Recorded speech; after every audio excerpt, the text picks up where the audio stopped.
A esta hora, más preguntas que certezas tras la caída de Bashar al-Assad en Siria. Miles de refugiados sirios en Turquía intentan regresar a su país en medio del caos.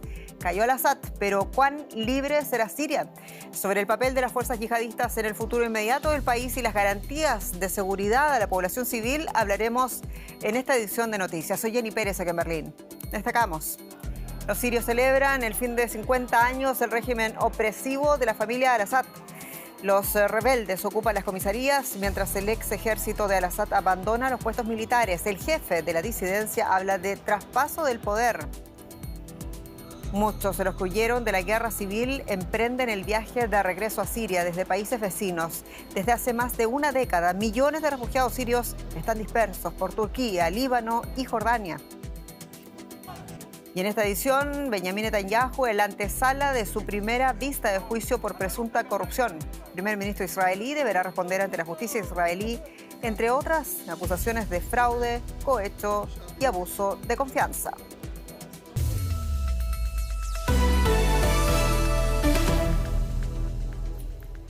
Los líderes rebeldes buscan consolidar su influencia en el nuevo gobierno de la era post-al-Assad. Tras la salida del líder sirio Bashar al-Assad, la pregunta es ahora quién va a llenar ese vacío de poder en el país. Y la atención se centra principalmente en el líder de la milicia islamista HTS, Abu Mohammed al-Yulani, que ahora controla en gran medida ese país. Él encabeza el llamado Mando de Operaciones Militares Conjunto que dirigió la ofensiva relámpago contra el régimen de al-Assad y podría ceder el poder al primer ministro saliente en Damasco. Abu Julani ha abandonado el nombre de guerra asociado a su pasado yihadista y ahora utiliza su verdadero nombre, que es Ahmed al-Zahara. Intenta presentar una imagen pública más moderada para reforzar su legitimidad y formar gobierno. Las conversaciones ya han comenzado, pero no todos están convencidos. Tanto el Parlamento sirio, anteriormente pro al-Assad, como el primer ministro afirman que apoyan la voluntad del pueblo de construir un nuevo futuro. Pero, como veremos, aún no está claro cómo va a ser. Las calles de Damasco están cubiertas de cascos de balas, pero no son disparos de violencia, sino de júbilo por la caída del régimen de al-Assad el día anterior. Los sirios se encuentran al inicio de una nueva era. He salido a darle gracias a Dios de que no hay más miedo, no hay nada que temer. Todo está bien en el país. Espero que la economía se reponga pronto y entonces todo estará bien. Las fuerzas rebeldes patrullan las calles de la capital. Esperan que vuelvan muchos sirios que viven en el extranjero. Todos los sirios son bienvenidos en Siria. La mitad de la población siria abandonó el país durante la guerra civil. Muchos vuelven por primera vez en años, como aquí en la frontera con Líbano. Del lado sirio, los puestos fronterizos están abandonados. Mientras unos vuelven a casa, las autoridades libanesas aseguran que otros abandonan Siria debido a la incertidumbre que genera la situación actual. La principal fuerza rebelde tras la caída de Assad, Hayat Tahrir al-Sham o HTS, es considerada una organización terrorista por muchos países occidentales. El grupo trata de mostrarse bajo una luz más moderada, pero algunos países están reconsiderando su postura al respecto. La Unión Europea declaró: en este momento la Unión Europea no se relaciona con el HTS o sus líderes. Punto. A medida que vayan asumiendo más responsabilidades, observaremos sus palabras y también sus acciones. Naciones Unidas afirma que deben abordarse los crímenes cometidos durante la guerra civil. Toda transición política tiene que asegurar la rendición de cuentas de los perpetradores de serias violaciones y garantizar que los responsables sean juzgados.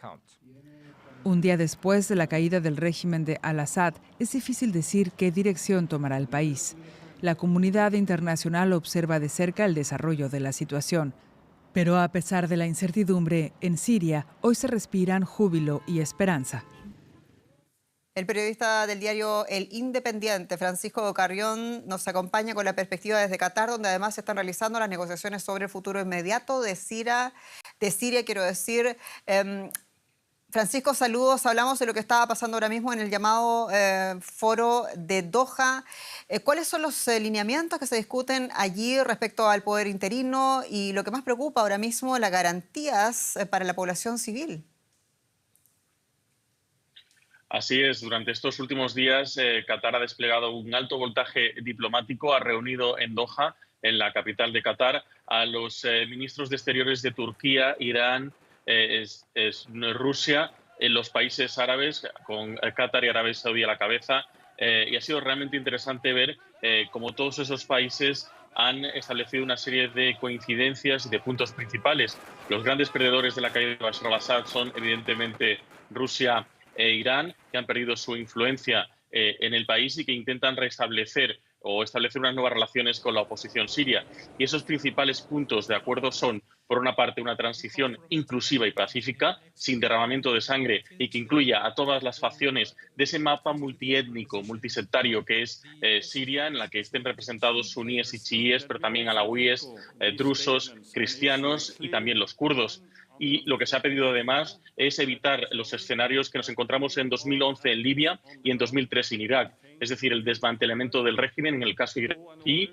Lo que se pide por parte de la oposición siria es que se mantengan las instituciones estatales, que se preserven las instituciones estatales, y en eso también están de acuerdo los principales actores internacionales como Rusia, Irán o Turquía, con enorme influencia en algunas de las zonas de Siria en estos momentos.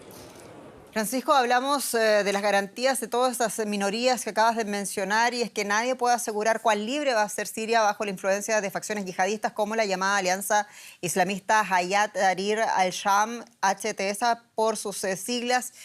¿Qué se puede esperar concretamente de ellos y también del papel del Ejército Nacional Sirio?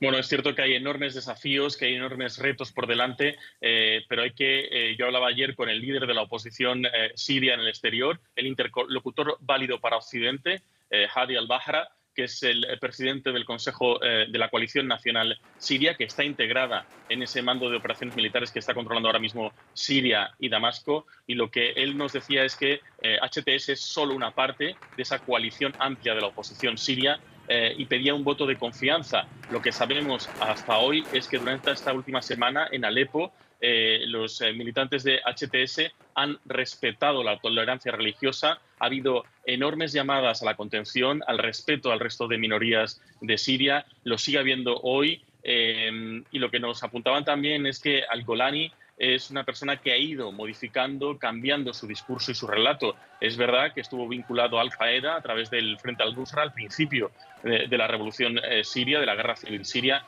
pero ha ido modulando su mensaje.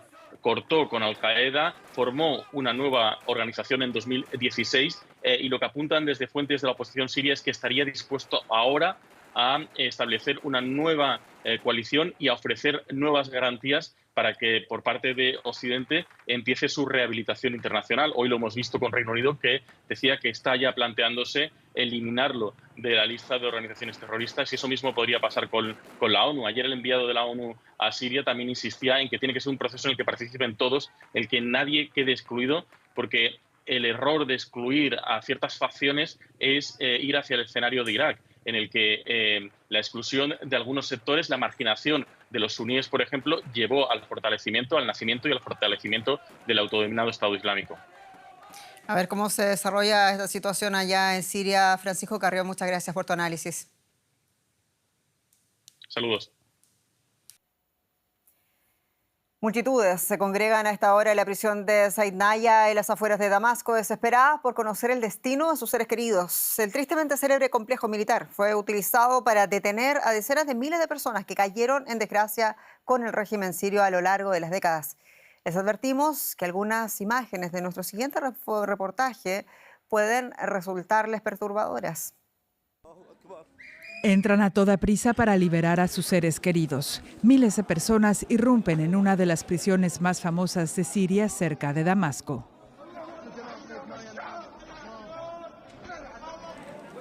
Muchos no habían tenido contacto con sus parientes durante años, sin conocer su destino y aferrándose a la esperanza. Acabo de encontrar a mi hermano después de 6 años. Grupos pro derechos humanos calculan que solo en esta prisión fueron asesinadas unas 30.000 personas. Amnistía Internacional la llamaba el matadero. Bajo el mandato del ahora destituido presidente Bashar al-Assad, desaparecieron decenas de miles de personas en la red de prisiones del país. La menor sospecha de disidencia podía traer consigo la pérdida de la libertad. Para muchos, también significó tortura y muerte. En 2013 salieron a la luz miles de fotos de víctimas. Las conocidas como fotos César son una prueba de violaciones de derechos humanos bajo el régimen de Assad. Crecen las esperanzas para una nueva era, pero para muchos es imposible olvidar los crímenes cometidos por la familia Assad contra su propia gente.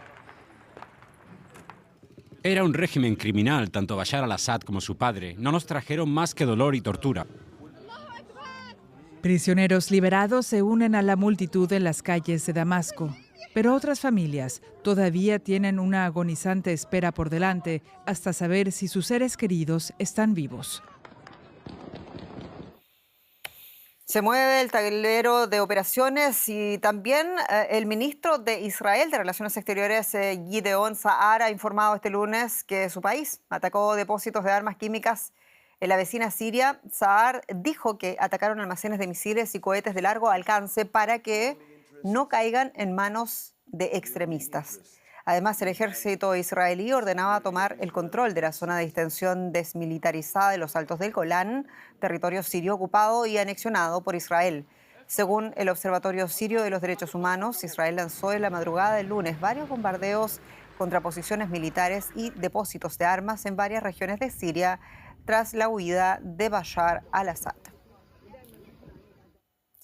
Y en medio de esta situación, algunos países europeos han decidido suspender las solicitudes de asilo de ciudadanos sirios en territorio europeo.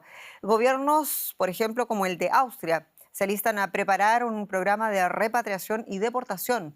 El tema es de amplio debate también aquí en Alemania, que también decidió congelar decisiones en los procesos de asilo debido a la incertidumbre actual en Siria. El análisis de mi colega Juan Gómez.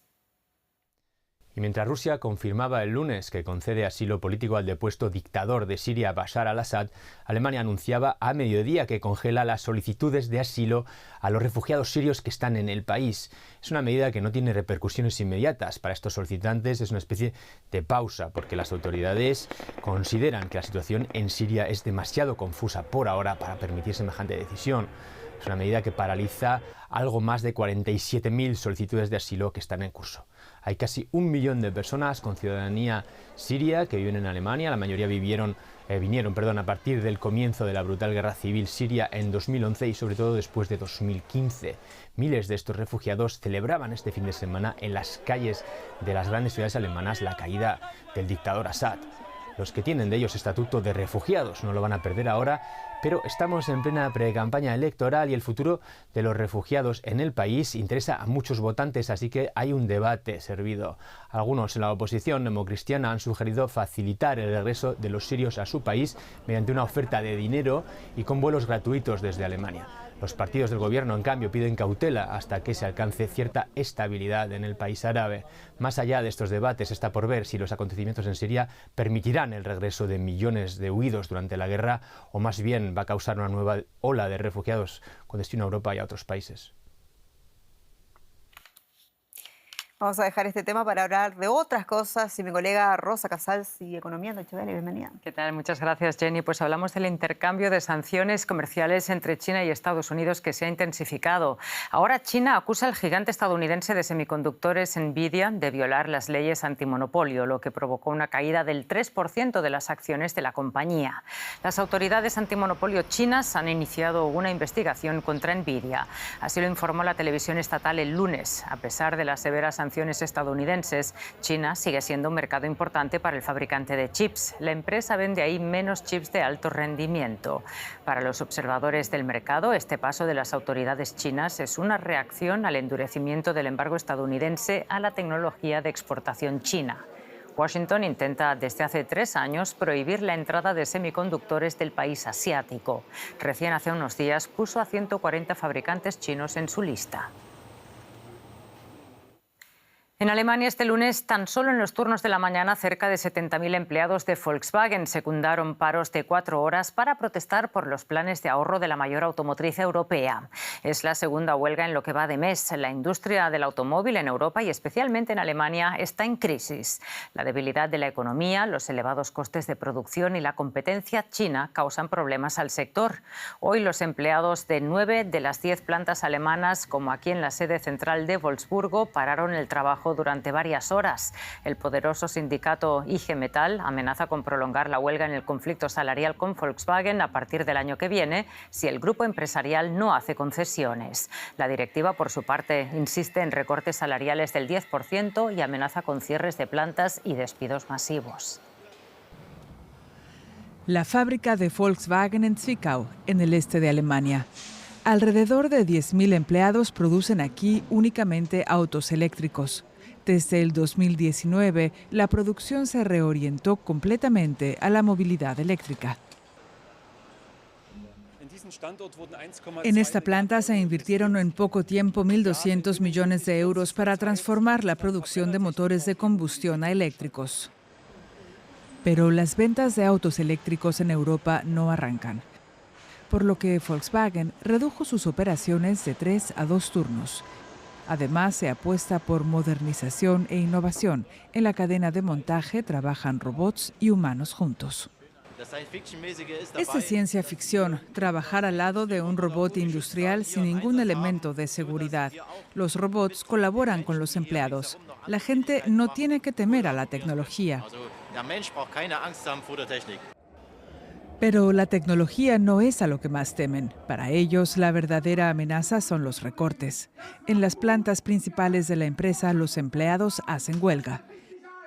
La dirección ha rescindido el convenio colectivo, quiere eliminar 30.000 puestos de trabajo y cerrar 3 plantas en Alemania. En el tercer trimestre de 2024, las ganancias se desplomaron, bajaron un 64% comparado con el año anterior. Pero el recorte de salarios no va a salvar a la compañía. Volkswagen necesita invertir decenas de miles de millones en el desarrollo de vehículos eléctricos en los próximos años, pero no está claro si lo logrará. Los empleados culpan a la directiva. La dirección ha cometido muchos errores. Invirtieron muy poco y demasiado tarde en la electromovilidad. China fabrica autos eléctricos mucho más rápido y los vende más baratos. A día de hoy, ningún modelo eléctrico de Volkswagen cuesta 20.000 euros, lo que sí ofrece el fabricante chino BYD, pero ya está trabajando en eso. Por ahora, el modelo eléctrico más barato, el ID.3, cuesta 29.000 euros, tan solo un poco más que su equivalente de combustión. La producción de acero en Alemania también está en crisis. El canciller Olaf Scholz invitó este lunes a los principales representantes de esta industria a una reunión en la Cancillería. Según ha declarado en entrevistas, Scholz no descarta un rescate estatal del mayor grupo siderúrgico del país, ThyssenKrupp. Los elevados costes energéticos y el acero barato procedente de China están lastrando el negocio. En noviembre, ThyssenKrupp anunció que el número de puestos de trabajo en la división siderúrgica se reducirá en 11.000 en 6 años. De los 27.000 puestos de trabajo actuales quedarán entonces tan solo 16.000. Está aquí la economía, Jenny, de momento. Vamos inmediatamente con lo siguiente, Rosa, porque es por primera vez y también en medio de múltiples conflictos que el primer ministro de Israel, Benjamin Netanyahu, va a testificar en el juicio en su contra por presunta corrupción. Netanyahu venía posponiendo desde noviembre la cita debido a la guerra y, sin embargo, este martes deberá responder ante la justicia israelí, entre otras acusaciones de fraude, cohecho y abuso de confianza. Benjamin Netanyahu se esfuerza por presentarse como el líder que necesita su país en tiempos de guerra. Pero las acusaciones penales contra él son cada vez más y podrían amenazar su poder. El primer ministro de Israel, ahora oficialmente perseguido por el Tribunal Penal Internacional por presuntos crímenes de guerra, también se enfrenta a un juicio en su propio país. Aquí, en el Tribunal del Distrito de Tel Aviv, en una sala subterránea, se espera que Benjamín Netanyahu declare en su juicio por corrupción. Será la primera vez en la historia del país que un primer ministro en ejercicio testifique como acusado ante un tribunal, y todo ello en medio de una guerra. El juicio a Netanyahu se ha prolongado durante más de 4 años. Está acusado de fraude, soborno y abuso de confianza en 3 casos distintos. En el caso número 1000 se afirma que Netanyahu y su familia aceptaron lujosos regalos de empresarios por valor de más de $200.000 a cambio de favores políticos. En el caso número 2000 se le acusa de restringir la distribución de un periódico opositor a cambio de una cobertura informativa favorable en uno de los periódicos más importantes de Israel. El caso número 4000 acusa a Netanyahu de intervenir en normativas gubernamentales que beneficiaron a un gigante israelí de las comunicaciones a cambio de una cobertura mediática positiva. Si es declarado culpable, podría enfrentarse a penas de prisión, aunque es incierto por cuánto tiempo. A lo largo de los años, el juicio se ha aplazado varias veces, a petición del propio Netanyahu, pero también debido a la pandemia. Netanyahu niega haber cometido delitos en ninguno de los 3 casos, aunque admite que recibió regalos, afirma que no hizo ningún favor a cambio. Insiste en que las acusaciones tienen motivaciones políticas.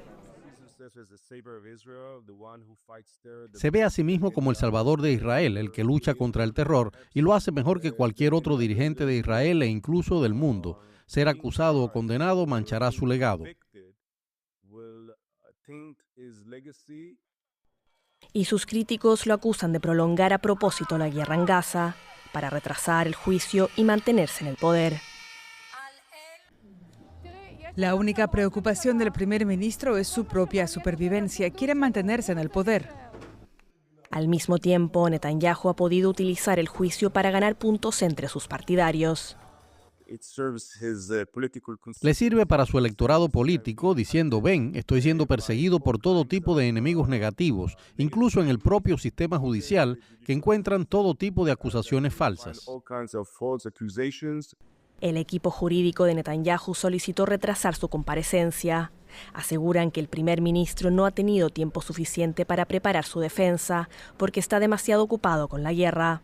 Incluso si se presenta, podría encontrar una excusa para no permanecer por mucho tiempo, prolongando su caso una vez más.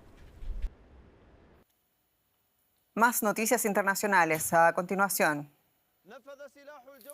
Los rebeldes hutíes de Yemen reivindicaron un ataque con dron contra Israel, donde se produjo una explosión este lunes.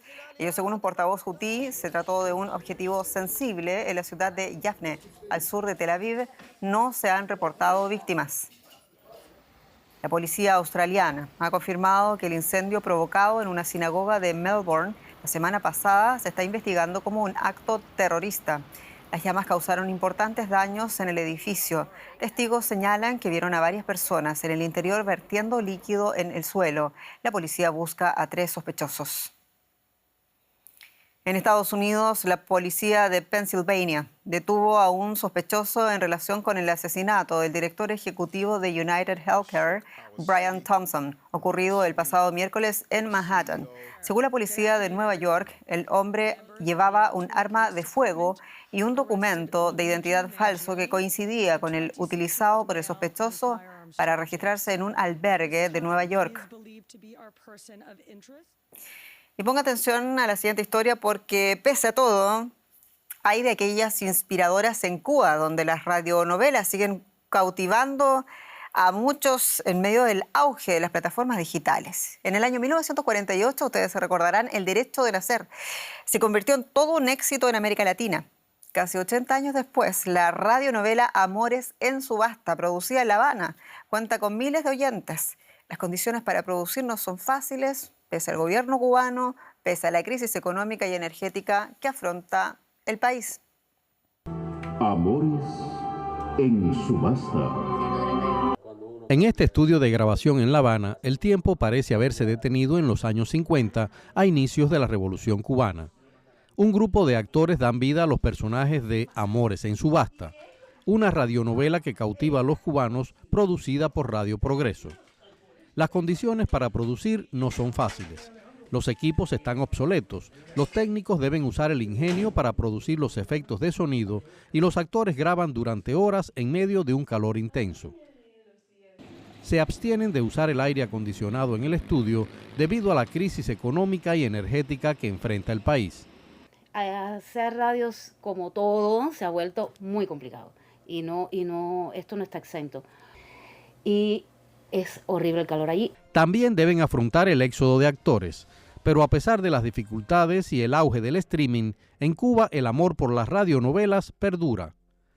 Hace 80 años, la radionovela El Derecho de Nacer, que aborda temas sociales complejos como el machismo, el racismo, familias tradicionalmente conservadoras y el aborto, se convirtió en todo un éxito en Latinoamérica. Incluso fue llevada al cine y creó el modelo para los culebrones en la región. Y es que Cuba lideró el mercado de la radionovela, dejando a México en segundo lugar. Fue por ti que lo hiciste. Cuba tiene tradición de radio y tiene tradición de oír novelas. Eso históricamente, desde que surgió la radio en Cuba, eso se ha llevado así. Y yo pienso que se puede en algún momento variar, pero no creo que desaparezca. A falta de un servicio de repetición en Internet, Castillo graba cada episodio de Amores en Subasta y lo sube a un grupo de WhatsApp para que los oyentes puedan escucharlo más tarde. También lo ha convertido en un podcast para que los seguidores dentro y fuera de Cuba, incluidos los exiliados cubanos en Florida, puedan descargarlos. Una especie de radio a la carta, bromea. Lamentablemente Cuba se ha quedado muy atrás y lo he dicho muchísimas veces, incluso en la propia radio, lo hemos dicho, tenemos que montarnos en el tren de la tecnología. No puede haber un divorcio entre la radio tradicional y la tecnología, no hay por qué.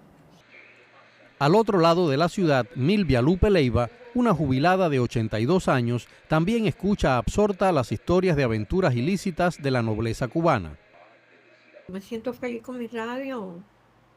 Yo me siento feliz, yo me siento la reina de este mundo. Su hijo le trajo esta radio de México hace unos 20 años. Para ella y para muchos cubanos, la radionovela les permite evadir la dura realidad. Momento para despedirnos y, como siempre, agradecerles su sintonía. Soy Jenny Pérez, esto es Deutsche Welle, Noticias en Español desde Berlín para ustedes. Gracias y hasta pronto.